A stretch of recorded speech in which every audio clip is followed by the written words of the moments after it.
Seja muito bem-vindo ao Tem Conversa, o seu programa semanal de entrevista, de bate-papo em Curitiba, sempre com gente que tem boas histórias para contar.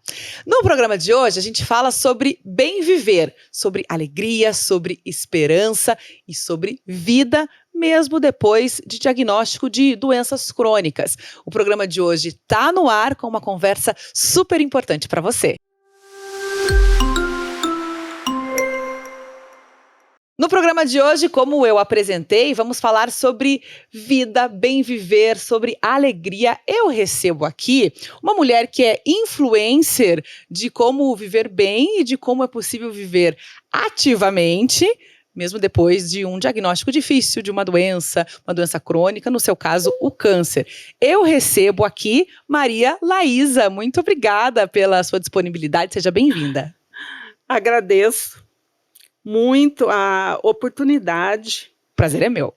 Por estar aqui e poder falar sobre cuidados paliativos, convivência com o câncer e doenças graves. É isso que a gente vai falar, e porque eu que já te acompanho nas redes sociais há algum tempo, já conheço um pouco da sua história, vejo como você impacta tanta gente em momentos muito difíceis, tantas famílias, tantos pacientes que acabam tendo diagnósticos complicados de doença. Claro que a gente aborda o câncer, foi o seu caso, mas então eu quero conhecer a tua história, Laísa. Conta pra mim, então, como é que você encarou a doença, como é que você recebeu o diagnóstico? Já faz mais de uma década, né, que você convive com o câncer. Conta para mim o comecinho de como foi tudo na sua vida. Sim, e para falar da minha história, eu vou falar de um tema que as pessoas têm muito medo, alguns não gostam de falar, outros deixam para depois, que é sobre a finitude. Então, eu quero perguntar para todos que estão ouvindo, vendo, como você encara a sua finitude? Porque as pessoas no mundo atual parece que vivem uma finitude crônica, que não é com elas. Então, eu quero dizer, você vai morrer. Você vai morrer e tem mais um detalhe. Pode morrer antes de mim, que tem o câncer. Porque a vida, ela é surpreendente. Ela muda a cada minuto. Então, também vou te dar um recado. Viva bem a sua vida. Com muito carinho, amor, delicadeza. Não deixe para depois das férias, depois da aposentadoria, depois que conseguir comprar um carro. Viva os detalhes de hoje. Não deixe para dizer que ame amanhã. Faça isso no dia de hoje. Pronto, você já começou o programa, a entrevista, me dando lição de vida e dizendo algo que é muito importante, que a gente esquece. A única regra que a vida tem é que ela vai acabar. E a gente esquece disso, né? A única regra que a gente sabe quando chega é que vai ter fim, é que vai terminar. E quando que você percebeu isso? Você sempre foi assim ou você precisou passar por um processo depois que você recebeu o diagnóstico da doença? Eu pergunto porque você foi professora de educação física, me contou agora há pouco. Quero saber se você sempre teve essa noção de finitude, sempre encarou a vida dessa forma positiva, de viver bem o hoje, de aproveitar, de dizer eu te amo, de ter boas experiências, ou tudo mudou depois do diagnóstico? Olha, eu sempre fui muito feliz, sempre gostei de celebrar a vida, mas assim, essa questão da finitude realmente veio com a maturidade. Eu não digo que foi com o câncer, eu digo que eu aproveitei as oportunidades dos obstáculos e consegui amadurecer. Ao ponto de, assim, viver essa finitude e realmente estar pronta para o momento final. Claro, se eu morrer de câncer, que eu tenho o testamento vital, minhas diretivas, mas, como eu disse, a vida é surpreendente. Eu posso morrer de outra coisa, de um acidente. Então, por mais que a gente se prepare, a vida sempre faz o que deseja. Independente da nossa vontade. Então, foi um aprendizado com a vida, com os obstáculos, que eu adquiri essa maturidade. E como foi quando você recebeu o diagnóstico? Bem, o diagnóstico foi em 2012. Eu estava assim numa época de vida quase para me aposentar. Os meus filhos já formados, filha casando, o meu filho mais novo com 20 anos, eu e meu marido nos programando para morar na praia. Não eram assim sonhos hipotéticos, coisas altas que eu não difíceis de alcançar. Eram sonhos palpáveis que nós planejamos atentamente, financeiramente, para aproveitar. Não que eu tenha deixado a vida só para esse momento, não. Eu vivi bem, eu estava tendo assim uma vida bem vivida, mas em 2012, com esse diagnóstico, realmente costumamos dizer que nós perdemos o chão com uma doença, mas é um sentimento que não dá para mensurar. Você descobrir que tem um câncer, porque o câncer, apesar de não ser a doença que mais mata, é a mais maldita pelo sofrimento que causa, pelo tratamento. Então, foi assim um baque na minha vida. Eu também me senti um pouco envergonhada, porque eu fui professora de educação física por quase 30 anos e ensinei qualidade de vida. E disse muito que todos precisavam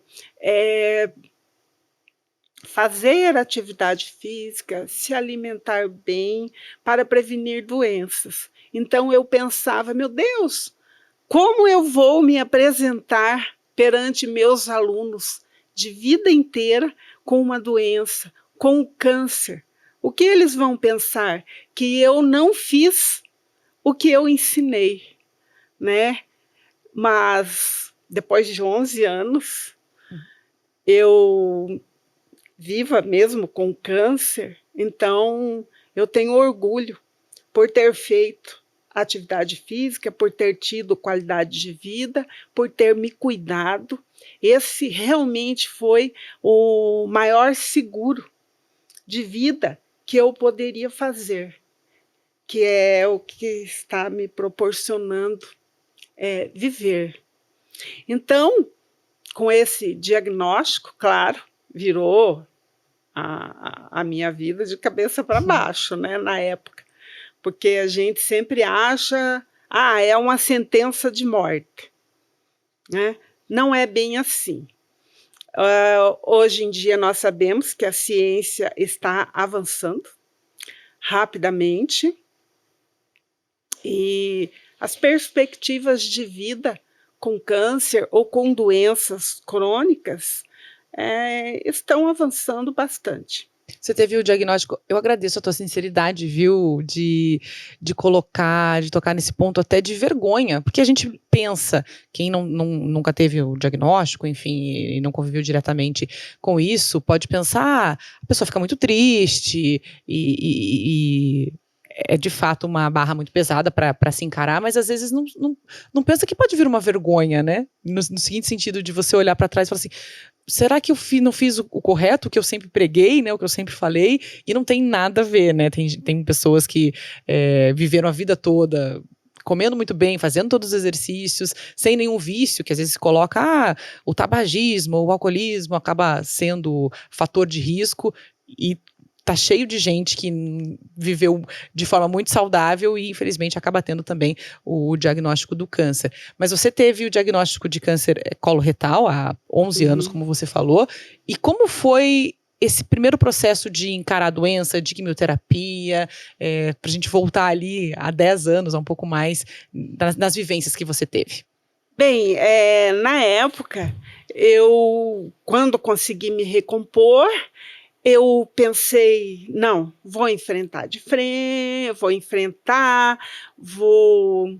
E assim, pensando de uma forma rasa, de acordo com o que a gente ouve todos os dias, eu vou tirar de letra, eu vou vencer o câncer, eu vou ser uma vitoriosa, eu vou dar conta do recado, e dessa forma foi que eu comecei o primeiro tratamento, as quimioterapias, mesmo o médico tendo me dado, na época, 5 anos de vida.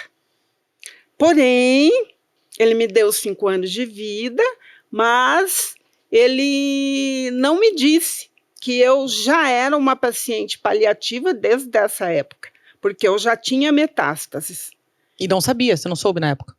Eu tinha, mas era no linfonodo e, segundo informações, ele fez a cirurgia, tinha tirado com uma margem boa, mas hoje em dia eu sei que o câncer, quando tem metástases, tem que ter muita atenção o tempo todo, porque eu já era considerada uma paciente paliativa. Mas eu terminei a primeira fase do tratamento. Quanto tempo durou? Muito difícil, 1 ano e 4 meses. Eu tive muito problema com quimioterapias, eu sofria muito, mas consegui concluir e logo voltei para o trabalho, e o médico só me disse que eu deveria continuar fazendo os exames. Claro, então houveram, assim, eu digo, omissão de informações, porque ao mesmo tempo disse que eu teria 5 anos de vida e tal, e por outro lado que eu estava bem. E o mundo do câncer, claro, eu não conhecia, eu não sabia de nada. Então, é muito difícil para o paciente ser protagonista do tratamento. Hoje em dia, eu posso dizer, eu sou protagonista do meu tratamento. Eu sei o que acontece. Inclusive, eu e minhas amigas paliativas costumamos dizer que hoje em dia nós somos desenganadas, mas desenganadas de informações, porque no começo nós éramos enganadas. Não sabiam de tudo, né? Nós não sabíamos das omissões médicas que existem, formas de dizer que é um paciente paliativo ou não. O que são omissões médicas ou formas de por dizer? Por exemplo, como eu descobri que eu era uma paciente paliativa? Através das redes sociais. Que eu conheci a Ana Michele Soares pelas redes sociais, e ela se dizia paliativa, tinha umas amigas paliativas, e eu comecei a pesquisar. O que é um paciente paliativo? Me descobri paliativa. Aí eu cheguei para minha médica, nessa época eu já havia mudado de médico, e perguntei, falei, doutora, eu sou a paciente paliativa? Ela falou, sim, você é uma paciente paliativa. Eu falei, mas por que então que você nunca me falou isso? Aqui na clínica eu não vejo em lugar nenhum palavra paliativo. Ela me disse, porque o cuidado paliativo, ele é muito associado ao fim de vida. Uhum. E o paciente tem medo, acha que vai morrer e se desespera. E a mesma coisa na clínica, que na clínica também não via em nenhum lugar escrito cuidados paliativos, paciente paliativo. E é o grande erro. Por quê? Os cuidados paliativos, a partir do momento que se tem uma doença crônica, ele acompanha o tratamento convencional. Uhum. Ele só vai ser cuidados paliativos exclusivos realmente no fim de vida. Mas então não existe o porquê do medo dessa palavra. Que um dos meus grandes objetivos de vida é quebrar esse tabu. Porque a partir do momento que as pessoas têm consciência que é um paciente paliativo, ela também vai saber dos seus direitos. Então vamos lá, o que é um paciente paliativo? Porque, de fato, na minha ignorância, eu imaginava que um paciente paliativo era aquele que, para quem os tratamentos já não estariam funcionando. Então não é isso. Já primeiro a gente desmistifica isso. Não. Paciente paliativo é aquele que tem uma doença crônica, que precisa de cuidados para o resto da vida, mas os cuidados paliativos vão acompanhar o tratamento convencional. Vou dar um exemplo.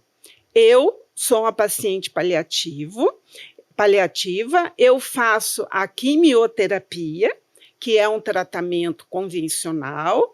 Claro que no caso de paliativo já não tem o aspecto curativo. Uhum. O aspecto é controlar a doença. E os cuidados paliativos entram com a qualidade de vida.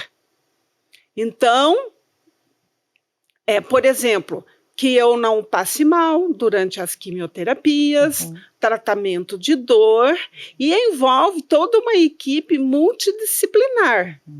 Essa equipe inclui enfermeiros, médico, o farmacêutico que prepara a quimioterapia, fisioterapia, dentista, terapeuta ocupacional, psicóloga, né? Capelão, etc. Então, hoje, eu posso dizer que eu existo na clínica em que eu faço tratamento e usufruo de toda essa equipe multidisciplinar. Claro que não foi sempre assim. Então, quando eu me descobri paciente paliativa, e com a minha médica, eu pensei, eu tenho que mudar essa realidade. Se eu faço tratamento aqui, eu quero existir. Então, eu comecei a questionar na clínica. Né? Por quê? E sempre a mesma resposta, né? As pessoas têm medo, claro, paciente dá lucro. Se começarem a colocar medo no paciente, o paciente vai embora, né? Claro, aqui eu não quero ser tratado. Né? Então, e no começo, quando eu questionei, e a direção da clínica me respondeu, não, nós temos um hospice, aqui em Curitiba nós temos um hospice para cuidados paliativos, que é o maior da América do Sul, que também pertence, né, à rede onde eu faço tratamento, porém é para cuidados paliativos exclusivos. Quem não faz mais o tratamento. Exatamente. E assim, é particular. Então, é lindo o hospice, tem orquidários, tem passarinhos, tem toda uma equipe especializada, pode-se levar um móvel de casa que se goste, né? Realmente ele é assim, totalmente preparado para que a pessoa tenha um final de vida satisfatório e as pessoas não gostam, e feliz, porque o grande dia também pode ser feliz. Então, mas custa dinheiro, né? E plano também não cobre? Plano também não cobre. Tudo particular? Né? Tudo particular. Muito caro, você tem ideia? Não tenho ideia de quanto custa. Então, eu comecei a questionar com o diretor da clínica. A primeira coisa que eu fiz foi escrever uma carta dizendo que os pacientes paliativos estão aumentando com o avanço da ciência, que são muitos e muito rápidos, que dão lucro para a clínica, e que eu queria existir dentro do espaço que eu me trato, porque realmente eu vivo muito tempo na clínica. Eu vou assim, toda semana, às vezes vou 2 vezes por semana, costumo até dizer que já são minha família, de tanto que eu frequento, e pretendo frequentar por muito tempo, pois é isso que está me dando vida, né? Qualidade de vida.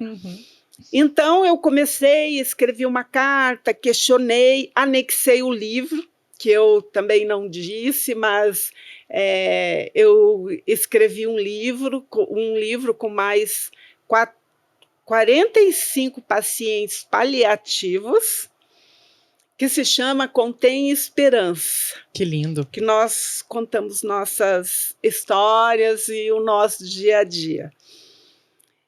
E mandei para o diretor. Dessa vez, eu não obtive resposta.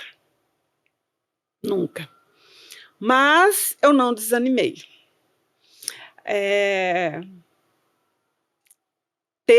Eu tive a oportunidade de participar do conselho consultivo da clínica. Olha só. Então, eu me candidatei depois disso. Eu me candidatei e fui aceita. E esse diretor, infelizmente, faleceu. Eu vim a saber depois que ele tinha câncer e era até um paciente paliativo também. Veja que ironia, né? Coincidências da vida, hein? Mas um grande médico, inclusive. Talvez a clínica, por ser particular, ele via dessa forma. Porque no Hospital Erasto Gettner, que também ele era diretor, ele criou 10 leitos para cuidados paliativos. E talvez os cuidados paliativos estarem começando a ser falado no Brasil, né? E Curitiba é sempre muito tradicional, demora um pouco. Então, eu entrei no conselho consultivo, a clínica estava pleiteando um selo de qualidade, que é o Plan Tree, e eu comecei a falar dos cuidados paliativos e fui muito bem acolhida. Legal. Muito mesmo. Então, primeira mudança que eu consegui foi em relação ao bendito sino, que sabe que em clínicas de quimioterapia tem um sino para quem conclui o tratamento. Paciente paliativo não vai concluir o tratamento. Então, aquele sino é objeto de amor e desamor. Porque eu, por exemplo, como eu sou um pouco rebelde, todas as vezes que eu passava pelo sino, eu dava uma batidinha no sino, né? Eu falava, que eu não vou bater esse sino. Então, primeira coisa, a mudança do sino. O sino passou a ser para todos. Cada um pode escolher a data que melhor lhe fizer bem. No meu caso, eu bato quando eu completo anos de tratamento. Agora, semana que vem, eu vou bater, completando os 11 anos de tratamento.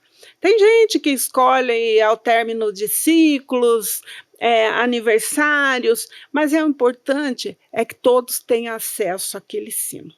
E é uma autonomia que você dá para o paciente, né? Ele decide quando ele vai bater o sino, tá ali à disposição para que ele entenda quando é importante para ele, e é isso que eu vejo você ter também, de tomar as rédeas.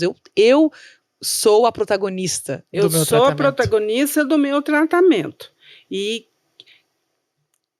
queria muito para mim e para todos todos que um dia precisar.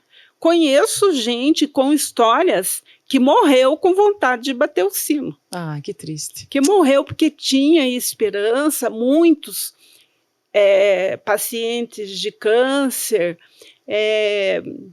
vivem com o foco na cura. né? E nós sabemos que a cura muitas vezes não vem. Então, o foco ele deve ser na vida, nas nossas conquistas diárias.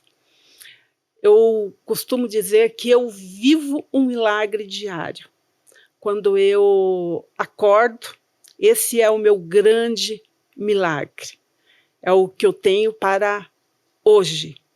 Então, voltando nas conquistas, hoje em dia a clínica, o meu sorriso até abre quando eu falo. É verdade. A clínica fala de cuidados paliativos. A clínica, ela promove um congresso internacional chamado Moonshot, e o ano passado os cuidados paliativos estavam na programação e eu já fui a convidada como paciente paliativa para falar sobre o assunto. Então, é assim, um prazer imensurável saber que eu existo, o outro existe, os que virão vão existir e vão saber dos direitos, dos cuidados necessários para que tenham uma boa qualidade de vida, apesar da doença. Doença essa que eu não pedi em nenhum momento. Muito pelo contrário, eu fiz tudo o que podia para não tê-la. Eu não fumei, eu não bebi, eu não comi errado, eu fiz atividades físicas, fiz meus exames e perambulei por 8 meses de médico em médico até que me pediu a colonoscopia. Esse exame que muitos ainda nem sabem que existem, mas se feito em tempo correto, ele salva vidas. Então, eu costumo dizer, a qualquer problema abdominal, emagrecimento rápido, sangue nas fezes, não podemos ter vergonha de falar sobre fezes, sobre flatulência, barriga inchada, colonoscopia, independente da idade. O câncer está chegando numa faixa etária cada vez mais cedo.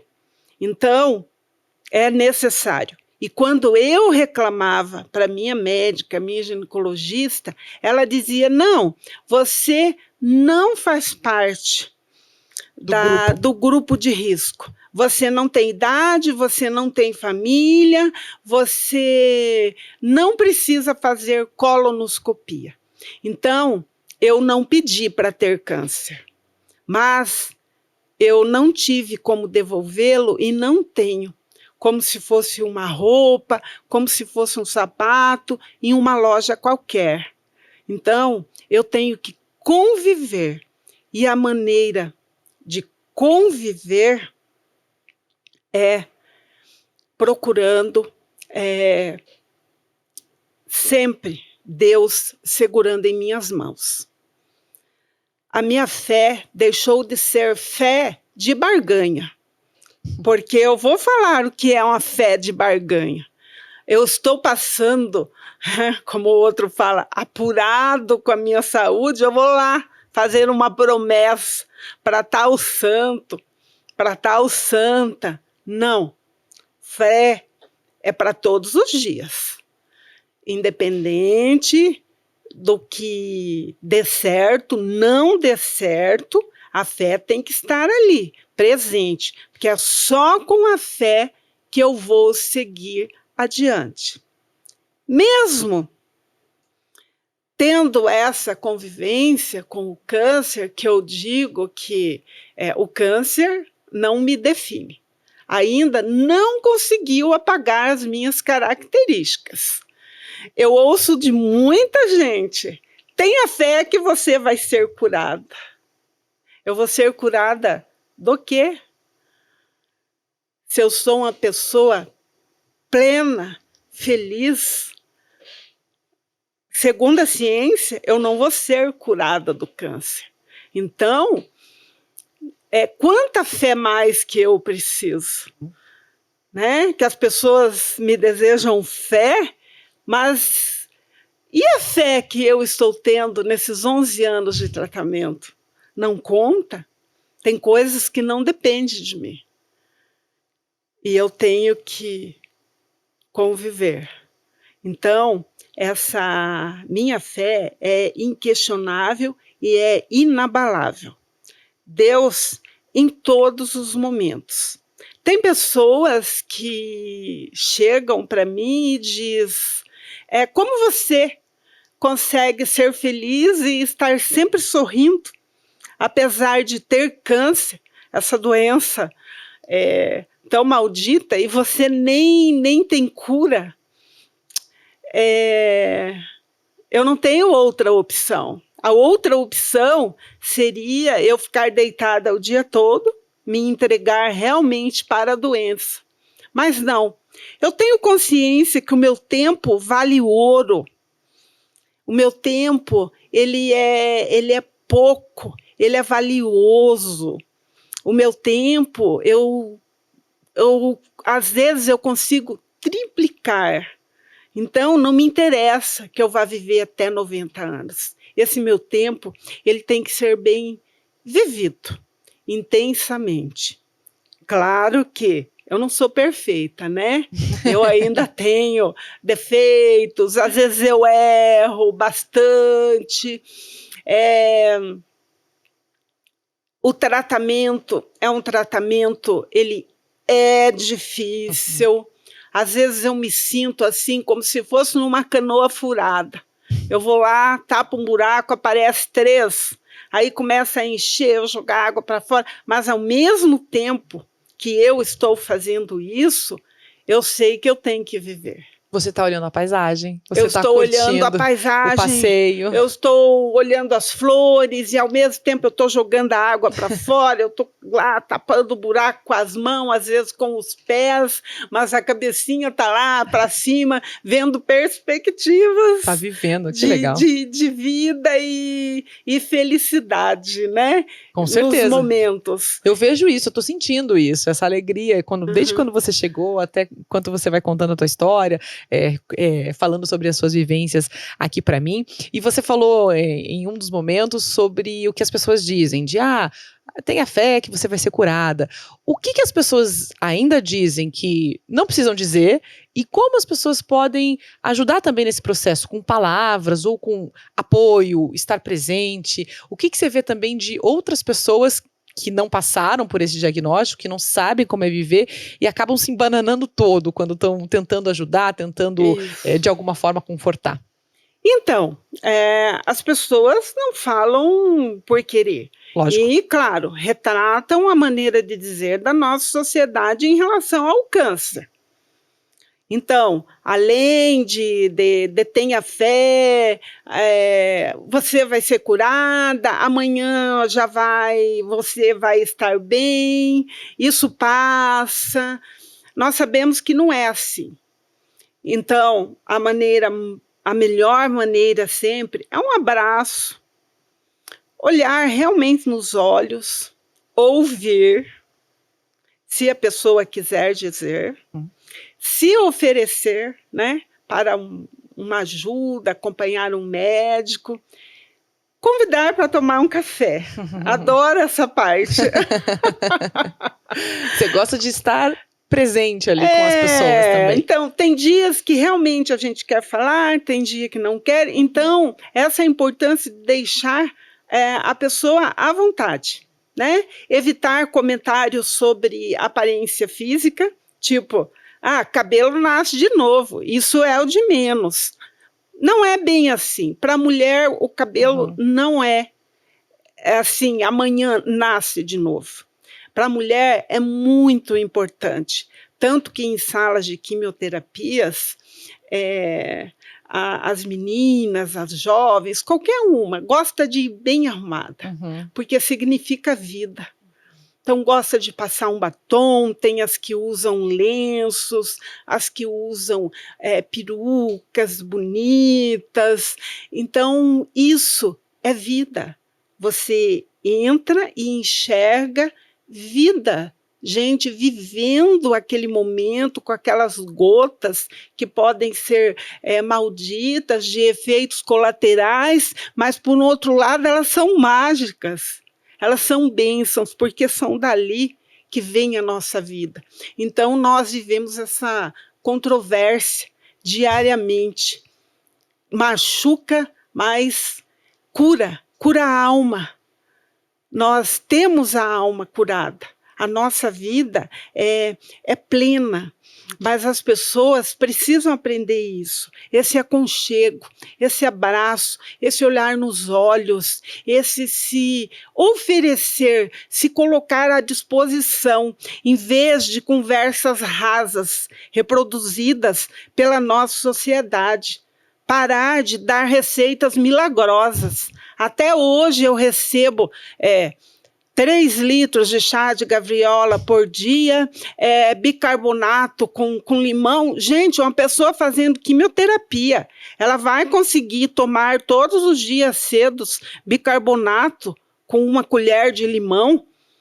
É inconcebível, mas acho que no desespero também as pessoas pensam que vão ajudar. E assim, o respeito do sagrado de cada um. Eu tenho o meu sagrado. Então, não adianta, numa hora de desespero, eu querer levar o meu sagrado para aquela pessoa, por mais que eu goste. O respeito, nesse momento, é muito importante para o sagrado do outro. Então, são coisas assim, até pequenas, mas nos ajudam demais como pacientes crônicos. Não, e é muito, muito legal esse trabalho que você faz, que eu vejo que hoje é bastante voltado para pessoas que têm doenças crônicas, para pessoas que receberam diagnósticos difíceis de doença, para a família dessas pessoas, né, para amigos, mas para a sociedade toda, porque isso que você está dizendo de respeite o lugar do outro, respeite o sagrado do outro. Tem comentário que você não precisa fazer, receita milagrosa, ninguém precisa, né, receber. Então é isso, porque é algo que eu entendo, na maior parte das vezes, com certeza não é na maldade, é na tentativa de ajudar, de acolher de alguma forma, mas não tá legal. Então vamos dizer o que pode ser legal: o acolhimento, o ouvir, o estar presente quando for possível, né? Eu sou do time de não tem nada para falar, não fala, né? Se você não tem certeza se vai ser legal o que você vai falar, não fala. O silêncio é bom também, né? Você só estar presente é importante também. E eu queria que você falasse para a família. O que você acha que é importante para os familiares que estão passando por isso, porque passam por isso junto também, né? Não tem, logicamente, os efeitos da quimioterapia, dos tratamentos que são feitos, mas estar junto, amigos que estão muito próximos. O que é importante para essas pessoas também? Como a gente, como sociedade, a gente pode proporcionar uma melhor vivência para essas pessoas? Bem, cuidados paliativos, claro, envolve a família. O tratamento se estende para a família também, principalmente na parte psicológica. Então, eu e minha família realmente demos assim de cara com a finitude em 2016, quando eu tive a recidiva. Por quê? Quando você tem o primeiro diagnóstico do câncer, você tem em foco a cura. Né? E quando você tem a recidiva, aí você não tem mais a cura, você tem metástase, é uma paciente paliativa.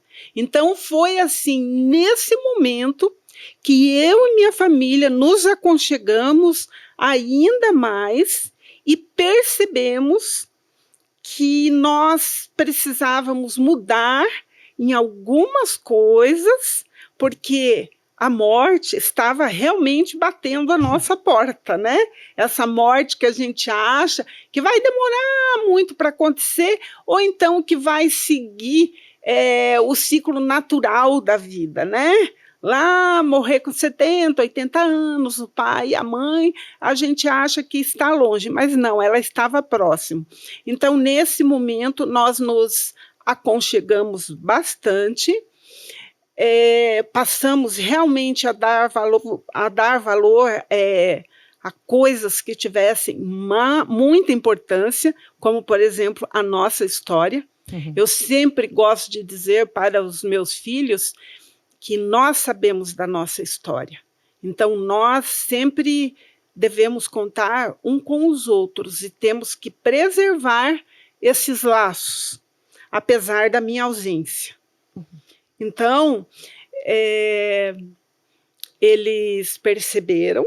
Eu não tenho uma família margarina, que é tudo, né? Lindo, não existe tudo família bonito, margarina. tudo maravilhoso, mas hoje em dia eu tenho muito orgulho dos nossos laços, da forma como meus filhos encararam isso.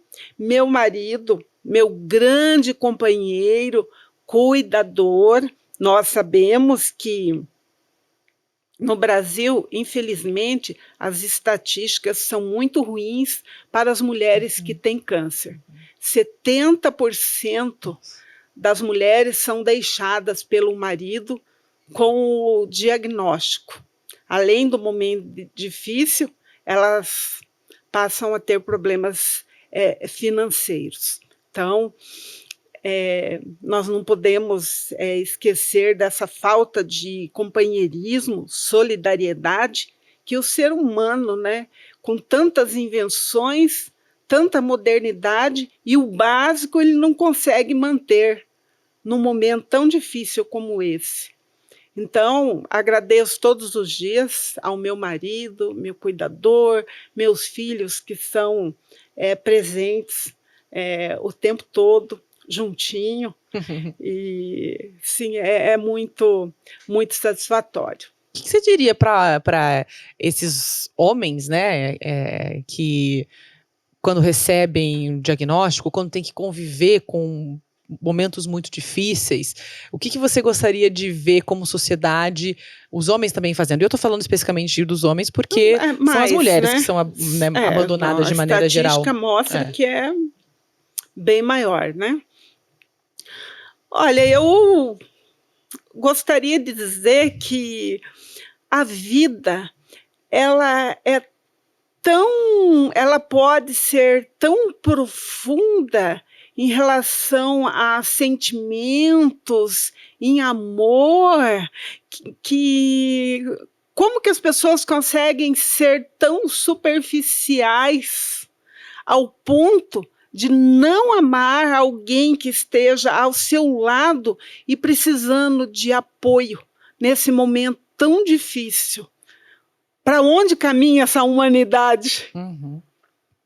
Difícil, né? Para a gente pensar, né, nessas relações que às vezes são destruídas por falta de, sei lá, vamos colocar amor, ou falta de resiliência, ou falta de humanidade, como você falou, né? Humanidade de cuidar daquela pessoa que muitas vezes esteve a vida toda, né? Por décadas ao lado dos homens, ou enfim, eventualmente quando acontece também com as mulheres. Você falou de cabelo agora há pouco, e você há pouco tempo, algum tempo ali, decidiu ficar careca. Por que você mudou? Teve algo que você decidiu fazer para agora ficar sem, de fato, os cabelos? Teve alguma mudança? Não, eu não decidi.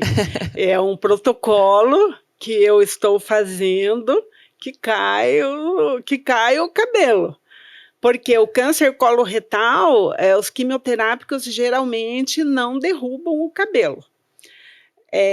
Esse protocolo que eu faço, ele costuma derrubar um pouco o cabelo, mas não tudo. Mas talvez pelo excesso de quimioterapia que eu já fiz, aí ele derrubou bastante. Como ficou muito pouquinho, eu assim achei que não tinha... Assim, eu não queria ficar, passando remédio todo dia no cabelo, cuidando do cabelo para nascer cabelo. Acho que não tem razão isso na minha vida atual. Nesse momento você viu que não precisaria. E muito menos ficar com um pouquinho de cabelo, que para mim não tem sentido. Então, o careca, para mim, não tem problema. Eu me sinto bem, eu me sinto bonita. Eu acho que não é uma questão assim de vaidade, é uma questão de autoestima. E é uma coisa que eu tenho muito mais hoje em dia do que quando eu tinha antes, que eu era considerada bela, de corpão, cabelão. Hoje em dia eu me sinto muito melhor com os cuidados básicos que eu tenho para a minha vida, de autoestima. Lógico que, para isso, teve uma ressignificação. Todo esse processo, eu ressignifiquei totalmente a minha vida. Como, por exemplo, vou começar, já atividades físicas. Eu corria. Claro, não dá mais para correr, eu estou andando. Claro que eu também quero dizer que a cada mudança a gente vive um luto. Não é assim, eu preciso mudar, eu vou deixar de fazer. Então, cada mudança é um luto, é um sofrimento que a gente tem que viver para conseguir dar conta do recado e continuar. Então, outra coisa, eu fotografava, era fotógrafa também, eu carregava material pesado, mochilinha, eu não conseguia mais carregar material pesado. Atualmente, se eu consigo me carregar e ir, já é uma grande coisa. Então, eu falei, não, então eu vou fotografar com celular. Vou fazer minhas fotos, meus vídeos, vou mudar. Também tive que ressignificar bastante a parte psicológica para o enfrentamento das quimioterapias, que eu tive muito problemas.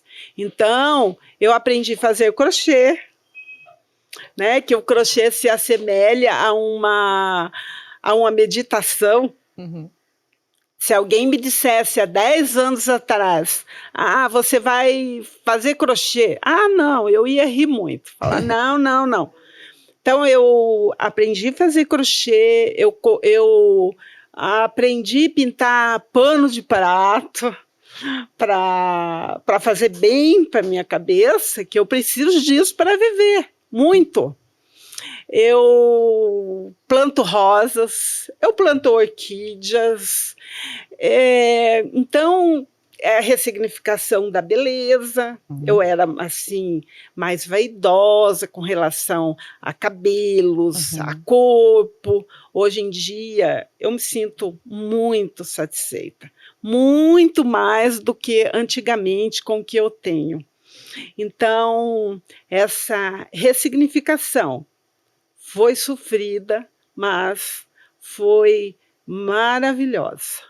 Eu sei que no futuro eu vou ter que enfrentar outras que serão muito difíceis para mim, mas eu espero passar por elas e continuar com essas minhas características, que é de viver bem. E como que você encara esse papel que hoje você tem de transformar outras vidas também, de abrir o horizonte, de tirar as vendas de muitas pessoas sobre os cuidados paliativos, sobre a possibilidade de viver tendo diagnóstico de doença crônica? Como é que você se vê sendo essa pessoa influencer também, influenciando tanta gente? Então, eu vejo que Deus tem um propósito para mim. Ele está me deixando aqui, me dando esse tempo, e esse tempo eu quero usar em prol dessas causas, dessas pessoas que precisam, muitas vezes, ver um fecho de luz para continuar a viver, para não achar que o câncer vai destruir a pessoa como um todo. Eu gosto de mostrar que existe vida, apesar do câncer, apesar de uma doença crônica. O que nós não podemos deixar é que o câncer seja o foco da nossa vida. Não. O que tem que ser o foco é a vida bem vivida. E você está feliz hoje com quem você é? Eu me sinto feliz, me sinto plena, como eu disse, com um testamento vital, com as minhas diretivas. Tenho certeza que não ficarei no fim de um corredor qualquer, de um hospital, não ficarei ligada a máquinas, que eu estarei com a minha família, com quem eu amo, celebrando a vida que eu tive. E a morte pode ser um grande dia, desde que nós tenhamos vivido muito bem a nossa vida. Então, assim são os meus desejos. Como eu disse, se eu morrer de câncer, porque a vida, ela é surpreendente. A vida e tudo pode surpreende. mudar a qualquer minuto. É verdade. Eu queria que você mandasse ou dissesse algumas palavras também para tua família. Você mostrou muita gratidão a eles e muito respeito à história de vocês, muito agradecimento a tudo que vocês construíram e seguem construindo. Você tem quantos netos hoje? Um eu sei que então, você tem. Tem um para nascer também. Dois né? netos Dois. E o outro vai nascer agora no começo de novembro. Esses netos eu costumo dizer que são as minhas vitaminas, coisa mais gostosa que eu tenho na vida. Agradeço a Deus todos os dias por estar me dando essa oportunidade de viver esses momentos com a minha família. Meus filhos, não tenho nem palavras para descrever o tanto de carinho e amor que eu recebo. Assim, é mesmo, todos os dias eles estão em contato, querendo saber de mim. Meu marido, que 42 anos ali juntos, e ele é incansável. Meus pais, meus irmãos, a família toda aprendeu a viver melhor, estão aproveitando muito mais nossos encontros, as oportunidades. Quando não tem oportunidade de encontro, a gente cria para estar junto, e é isso que todas as pessoas deveriam fazer da vida, né? Tendo diagnóstico ou não. E antes de encerrar, eu quero falar uma coisa. Por favor. Eu quero dizer que essa paciente paliativa aqui, eu faço parte dos 7% dos brasileiros que tem essa assistência, que tem essa dignidade, que pode tratar uma dor, e que a maioria dos brasileiros ainda não tem. Por exemplo, nós temos 4.000 profissionais habilitados com cuidados paliativos, sendo que seria necessário 150.000, né, para as pessoas serem atendidas com dignidade. Então, eu também gosto de falar sobre cuidados paliativos, porque a partir do momento que as pessoas tiverem conhecimento que existem, que têm direitos, elas vão começar a reivindicar para ter essa qualidade de vida. Então, hoje, muita gente me pergunta, olha, meu pai está lá, foi mandado para casa porque não tem mais nada para fazer. Não existe não ter mais nada para fazer. Sempre tem o que fazer. E os cuidados paliativos vão garantir esse fazer, essa qualidade, essa dignidade para a pessoa até na hora da morte. Então, cuidados paliativos para todos, dignidade para todos. Já existe uma Frente Nacional de Cuidados Paliativos, reivindicando os direitos no Congresso Nacional, tem lista de assinaturas correndo e nós temos que reivindicar, ir atrás. Eu sei que parece hipotético num país que não tem nem comida para todos, mas nós não podemos desistir por isso. Que recado lindo, impressionante, forte e impactante e revolucionário também, né? Revolucionário de mudar, possibilidade de mudar tantas vidas, já mudou tantas outras e continua lutando para mudar a sociedade toda, para mudar o país, para melhorar a vida das outras pessoas, das outras famílias. Obrigada, que trabalho incansável, que trabalho bonito que você faz. Eu que agradeço a oportunidade por estar levando essas palavras adiante e querendo quebrar esses tabus. Quem está vendo no vídeo já viu os seus perfis, mas fala para quem está ouvindo pelo podcast também, para te acompanhar, né?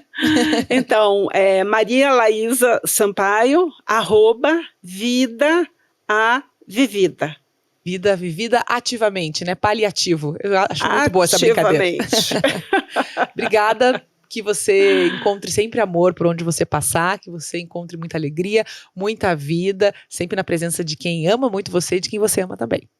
Eu que agradeço grandemente e desejo, assim, sucesso e muitas bênçãos na sua vida, para você continue dando essa força, para que a gente leve esses conhecimentos, essas palavras, para quem precisa. Querida, muito obrigada, viu? Muito obrigada a você que nos acompanhou, muito obrigada a você que acompanhou essa super entrevista, super importante, tocando em temas sensíveis, porque a gente ainda tem alguns tabus para trabalhar, mas a convidada da semana, a Maria Laísa, está aqui para desmistificar tudo isso e para contar como é possível viver muito bem, independente do diagnóstico que você receber e tendo esses acessos importantíssimos que ela está ajudando a gente a abrir na sociedade também. Obrigada, então, a você que nos acompanhou. Semana que vem tem mais, tem conversa.